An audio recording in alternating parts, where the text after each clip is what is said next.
Good morning, Vietnam. Welcome to the Money Matrix podcast, where smart money finds a smarter way. I am Meyer Delau. Jason Mantioni. Alan Hastings.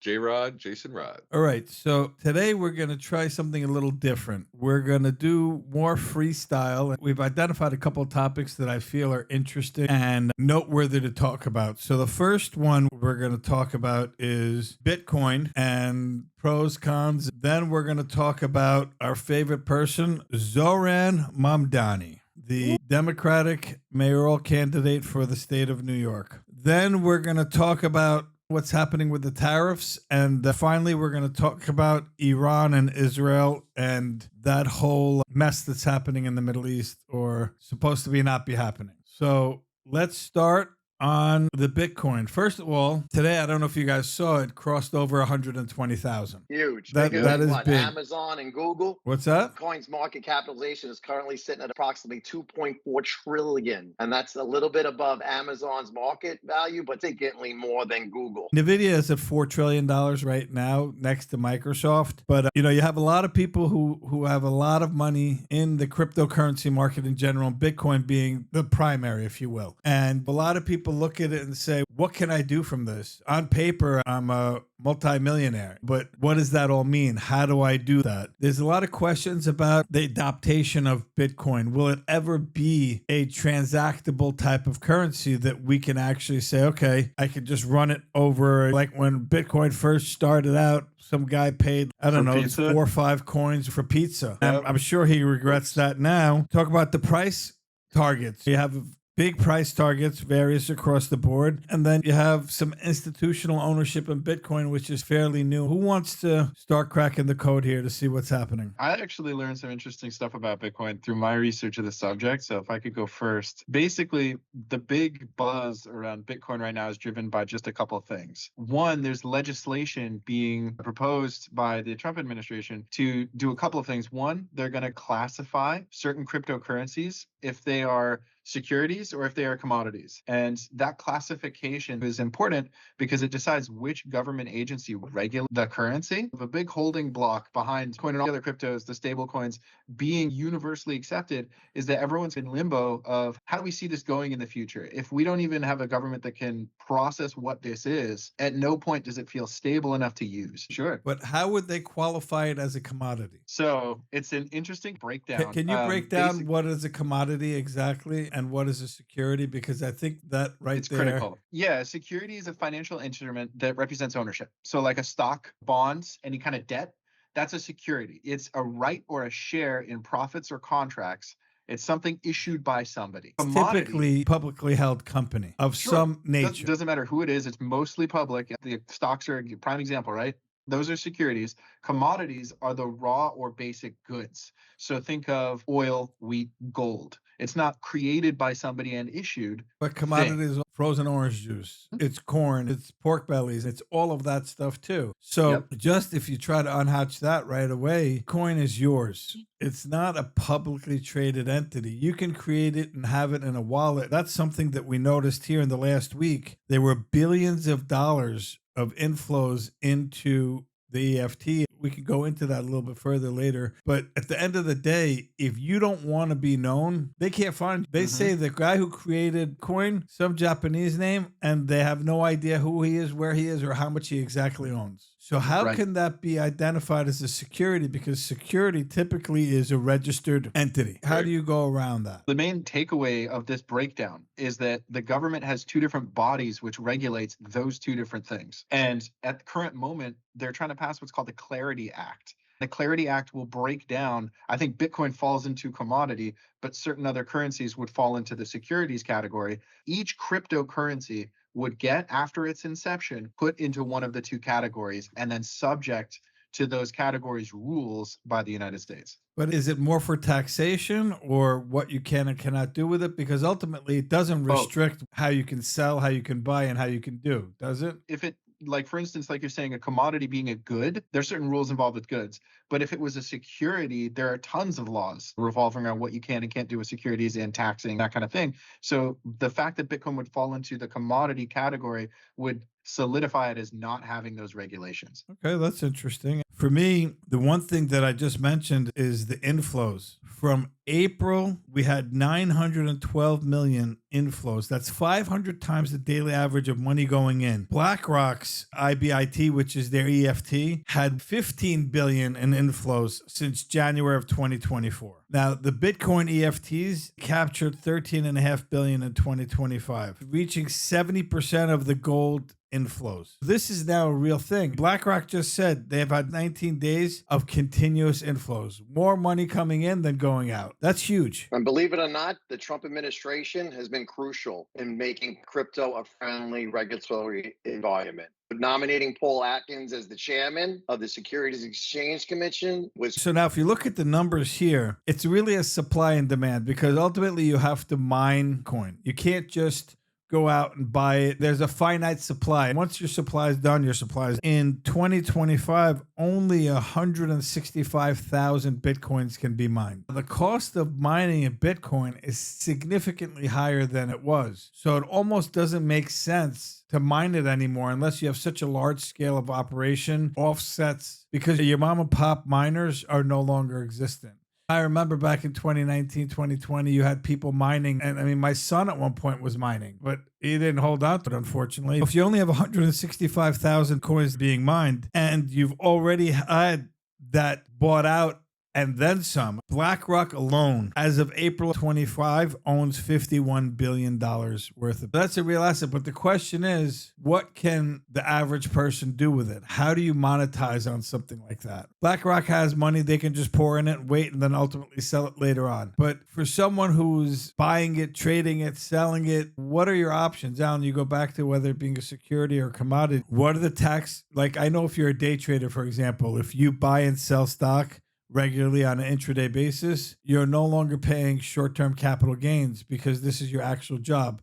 So your taxes regulate to what it would be as your regular ordinary income tax bracket. Now, do you think the IRS will fund trading and Bitcoin profits as such if you're doing like intraday type of trading? Yeah, honestly, I think that's the wrong way to look at it. If you're an everyday investor, I don't agree that you should jump in and try to do a investment scheme with crypto. I think what these companies are doing, and correct me if I'm wrong, because you might know more than me on this, I think a lot of these companies are doing this to hedge risk, that crypto is another asset. It's like gold, right? Gold is one of those things where you hold gold because you think that it will stay at X value. It's like a hedge against the dollar. I buy gold so that I can then sell gold in a couple of weeks when gold is worth more. Do you think that's the wrong way to look at it? I think these guys are actually trying. I think there's a lot of credence to that, where you're able to buy it and hold it as a long-term asset in your portfolio, similar to gold, because it's a major inflation hedge too. At the end of the day, that's where a lot of money is going, to curb that inflation risk, to curb that real estate risk and everything. Look, one of the biggest individual holders of Bitcoin is Michael Saylor. He's got a company called MicroStrategies. He personally himself, I have this written down here, he personally himself has 17,732 Bitcoin,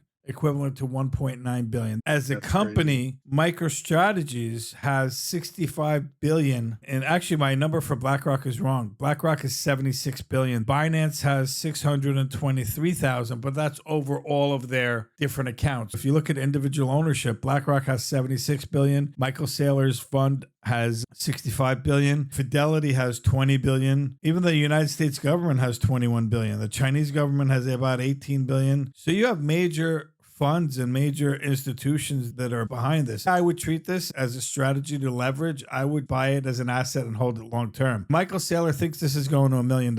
He thinks in the next 5 years it's going to $1 million a coin. On a 12-month basis, you have a lot of people that think that it's going to be around 230,000, somewhere around there. That's what the average consensus is saying here. Kathy Wood from ARK Investment also thinks it's going to be $1 million coin. Needless to say, the way I would play this is I would invest as a long-term solution for financing purposes. At least with us, you can utilize the Bitcoin that you have as a means of showing that you have reserves for a purchase. If you want to use it for investment purposes, you would have to liquidate it to get the cash value. We won't leverage your Bitcoin to buy another property. I think we should Interesting. We should speak about, because you got me my juices flowing. We should speak about Zohran now because of his housing policies. I want to hear your take. We did a Jason episode, now I need a Meyer episode. Listen, in my opinion, it doesn't make sense. For the people that need it, it's great. The reality is there are more millionaires and billionaires in the state of New York than any other state in the country. That's crazy. He's driving them away in loads. Right now, Florida realtors are saying, and even Ryan Serhant said it too from his most recent talk, people are getting ready to leave and they're already going to Florida. That's one of the biggest spots because he doesn't understand that your billionaires are what pays and everything keeps going. He wants to charge them a billionaire tax. I was listening to a podcast about this. He says in one statement he wants to tax them but work with them at the same time. How are you going to do that? It's contradictory. You're trying to take their money, but yet you want them to participate and to promote and to work with you. It's pretty scary what he wants. He wants to do a freeze on any rentals. Like everything should be rent controlled. He wants government supermarkets. Yep, and to build 200,000 affordable homes on top of that rent freeze. Are you getting money to build the homes? That's the question. No, New York does he's have the highest tax. He's increasing the taxes. He'll raise the corporate tax rate to match that of New Jersey to bring 7.25% to 11.5%, which raises $5 billion. Then he wants to make buses free. He wants to do rent control and all of this, and the city governments, all funded by a $10 billion tax hike on businesses and the super rich. And a 2% flat tax on anyone making over $1 million. Correct. Which are the people that pay 51% of all the state income tax for the state of New York. Correct. Business CEOs are not happy with him at all. They basically feel that he's going to be a blockade against the business community, and he has no position with the Jewish community on Israel. There's a lot of things that I'm starting to see that a lot of people don't like, even people on the left. But you know what? You had more people come out and vote in this initial primary where he got nominated as a Democratic candidate because for them, Adams is a Trumper. So no matter what, Adams is going to get pushed out. He's out for sure. And Cuomo is hated just because of everything that happened through COVID. And Curtis Lewa doesn't have a shot because he's a Republican. And the truth, no Republican really has a shot. It doesn't matter who. I don't think New Yorkers did enough homework before that preliminary because now the tides are definitely turning, and Cuomo came out that he's not going away. He's trying to stay. If you saw that, right? He's trying to get. He's getting Democrats. And Adams has got a lot of people. He's running as an independent. So Adams has got a lot of people behind him. Bill Ackman and a lot of these big business people supporting him. He was on a podcast with Patrick Bet-David, and Patrick said to him, listen, at what point you were a Republican, then you flipped to a Democrat, and now you flipped to an independent. And basically he said, listen, at the end of the day, I had to do what I had to do to serve my city. And he knew that as a Republican, he wouldn't be able to get anywhere because he was the police commissioner and police chief before politics. He said, right now, this guy has completely brainwashed everybody thinking that this is the right thing to do, make it a socialist state and tax the rich and give it to the poor. He doesn't realize all the businesses that get affected when you have state-run supermarkets and free busing and everything like that. What happens? All your individual grocery stores, the suppliers to the grocery stores, the wholesalers, all of those people are pretty much put out of business. And when Adams first got in, remember, he wasn't the police, he wasn't really that liked. There was some issues that we don't need to get into right now, but now he's backed by the police, the fire, the unions are backing him. He's got a lot of backing if you look into it. I'm not counting him out. The Trump thing is definitely going to hurt him in New York. There's no getting around. You know who's backing him up, and the top people backing him up are AOC and Bernie Sanders. So if you're wondering what they align with, radical, those are the people backing him up. So the political and the media machine and everything is in full support of what he's got going on, because I saw him yelling at Tom Hoffman being held back by Capitol Police, yelling over him like he's some crazy protester. Aren't you trying to be a mayor of a city? Isn't there decorum? That should be New thing to bring up. See, I'm used to it. I lived there my whole life. New York, they love that. Like, I don't know, just yelling over people and trying to be aggressive and do everything else. I'm like, you're going to be the mayor? You're the guy with the level head with solutions? Come on. They call it the Trump. What's so troubling? I mean, strategy. in my opinion, again, I'm biased because I'm Jewish, but Alan. in my opinion, he's anti-Semitic. He was criticizing Israel on the treatment of the Palestinians, and on that, where you have Jews that run New York, the wealthier are Jewish, a lot of them, but yet they don't seem to be fazed by it. I really don't understand that whole concept. But like Bill Ackman, who's Pershing Square is his fund, he's willing to pour hundreds of millions of dollars into Adams' campaign just to fight Mamdani because he feels it'll be a disaster for New York as a whole. One thing that hit me big, and I was trying to wrap my mind around, is a $30 an hour minimum wage. How is that sustainable? Has shock and awe from that. Like, that's crazy. What small business can sustain that? Exactly what you just said. Small, especially startup companies.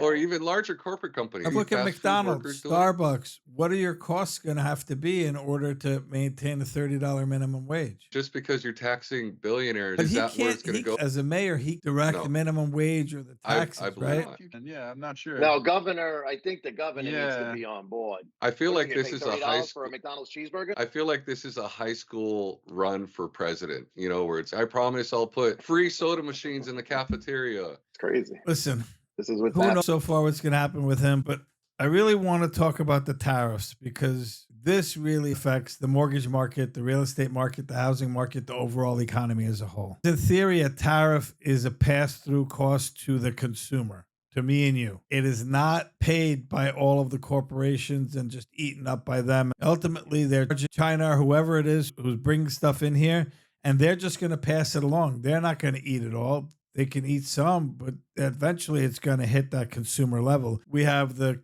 CPI, the Consumer Price Index, which looks at what the consumers are paying and how inflationary the world is. And the PPI on Wednesday, that's the Producer Price Index, the wholesale level.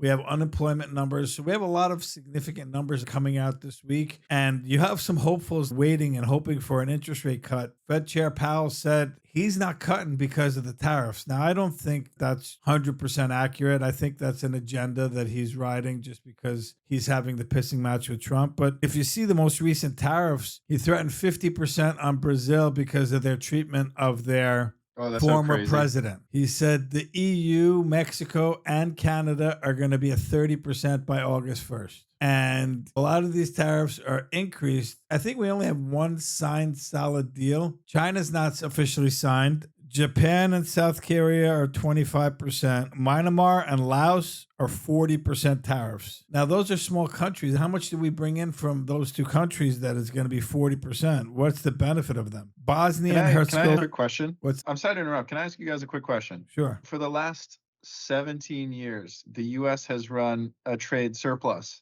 with Brazil, and now we're doing this. Was it 50% tariff? You said? Yeah, I don't understand. There's always something more, but he's saying because of the way they treat the former president. But even that's not justifiable. But listen, yeah, why do we care? Yeah, that's a silly reason. But he's just trying to man up. You got to understand the player to understand the game. You know what I mean? Like, he always buffs up these huge numbers in the front, and when you sell a car, you ask 20,000. They offer you 15. You settle at 17.5. That's like for him. That's for him. Is just. Who knows? But I agree with Jason. The markets have gotten so used to this already, Alan. If you remember Liberation Day, how the initial stock market and everything went down and you were shitting all over him. It's over. Everything was done.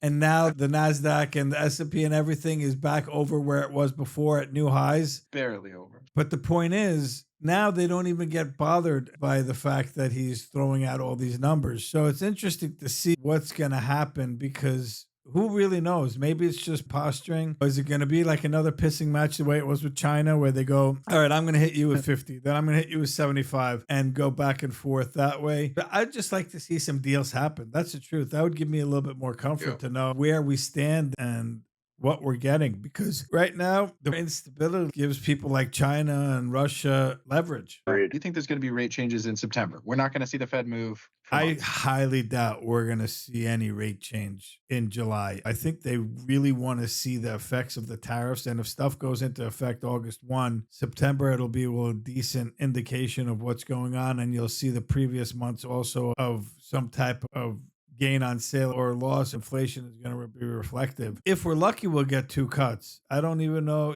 barely won the way it's looking right now, especially considering where the economic trends have been. Jobs have been super stubborn and strong. Last week, your ADP numbers were blowout to the downside, and we're like, okay, it's great. But then the BLS numbers came out blowout to the upside, where we created more jobs, and everyone's, which one is it? ADP is reporting significant losses, and the BLS is reporting gains. But BLS historically has always been wrong and ends up correcting their mistakes. But that doesn't help the market because there's not a true indicative read of what's going on. And that's the challenge. And it's the same thing every time the numbers come out.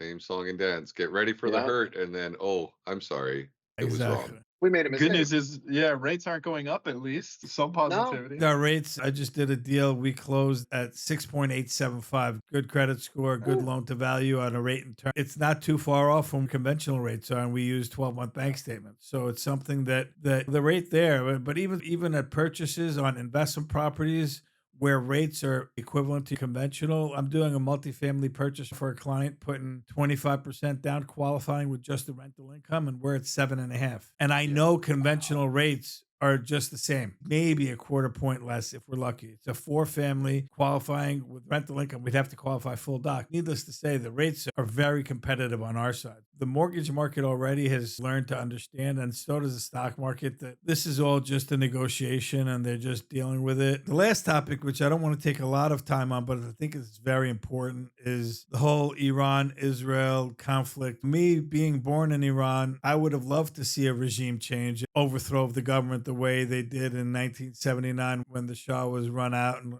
Khomeini came in, just for selfish reasons. There's a lot of pressure on Trump right now to make sure that oil prices stay constant, because that's the big variable, right? If you really go out and blow up Iran and you disturb the oil output, it's a big problem. But the truth is, the largest consumer of Iranian oil is who? China. They consume 96% of the oil. So really, the reality is China is the one who gets affected. But overall, there's that general instability and insecurity that if oil prices go up too high, then cost of simple things, travel, trucks, your whole logistics system, everything goes out of whack. So your prices immediately shoot up and inflation becomes a problem. Once you have the inflation problem, your rates can't come down. So I think this was a strategic move to really get everything in line and in check. And I personally think Iran and the U.S. are planning a overthrow of the government at the right time. They just wanted to make sure they destabilized the whole nuclear thing. I think this is definitely a plan. I don't think they've finished, because I don't think Iran will ever behave in the right manner.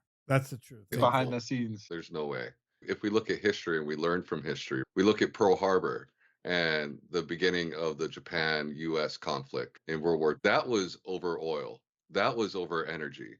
That was over the US cutting them off and breaking them down. And that's why they revolted, right? So it's important to think that now we like to think that everything will be trade wars, but that also goes into all the things happening with the military over through Taiwan and through the US being in international waters. You see all the interceptions of Chinese Navy or Chinese fighters meeting with Russian fighters. Trump's even trying to use the tariffs to put 100% tariff on Russia if they don't come to the table with something for peace for Ukraine. So he's trying to utilize the tariffs that way. So as much as we feel tariffs might be controversial, there is a good and a bad, and there's always a result to our actions. So maybe we look at history and we keep a little open mind that we have the most unfiltered president ever right now, with direct access to media that can move markets. And sometimes it's not always well received. I just felt like I should say that out loud. I think if that's the plan, if we're using tariffs for negotiation tools, that's great, because the American people biting that bullet and paying those higher costs, if it accomplishes something good as a nation, we should be okay with that, right? Like, I agree that we should all sacrifice slightly at the gas pump if that means something good for the U.S. as a whole. I hope that we see those results. That's the missing piece for me. I just don't know if California can afford anymore putting in anything at the gas pump, because we're what at do you guys have, $13 already. How much is the gas prices, Alan? I cut a finger off and I'm down to 2 fingers. No, but really, how much is the price? So if you're using the higher leaded, but it's usually somewhere around $4.60 a gallon to $4.80, depending on where you go. but it can get pretty bad. Over $5 if you're in downtown, if you're in Santa Monica, places like that for sure. I've seen $7 signs in the last week. It depends where, maybe in Malibu or something, but I try not to drive where there's $7 gas. Or at least stop and get What? gas in those. Wow, and I just paid $3.59 for a premium at Costco. Yeah, Costco's Sam's Club in crazy. Arizona is $2.87. 287 on the street. It's 287 for unleaded, right by me. Might be worth it for me to drive to you, get the gas, and then drive exactly. back. Bring a trailer. But that's a big challenge right now is how do you manage all of this and not disturb? Iran represents 9% of the total global oil production. Wow. Crazy. So that's How much does You'd the be U.S. surprised. In a produce? global Please check that context, for yeah, us. Jamie? 17 to 18% of global output is the U.S. as of 2024. But the So, problem we're- is Iran is such a volatile situation. And that's the Region, biggest yeah. challenge is the volatility and what's going to happen from it. Are they going to blow up their counterparts all around and stop the oil production? You never know. So that's the scare. It's not as much how much they produce. It's if they don't get their way to a degree. And this affects us. Anything that happens there is a direct hit on our cost, just everything. Your supply chain immediately gets destroyed. I just booked flights for my wife and my daughter to go drop her off at camp. They're significantly higher than what I remember last time I flew to North Carolina. Maybe the airlines are just taking advantage of it and calling it tariffs and everything else, but I don't know. We'll never know, right? Yeah. And that's another thing. Will prices come down after all this settles? Who knows? No way. If In my you're opinion, used to no making way. that kind of money and people are used to paying it, you're just going to keep it, right? They do. They'll maybe come up with a discount program, or maybe there'll be a government grocery store coming to you next. In New Government York, gas station. All right, guys. Yeah, I it's not appreciate going it. Thank you so much. It was a pleasure, and God bless everyone.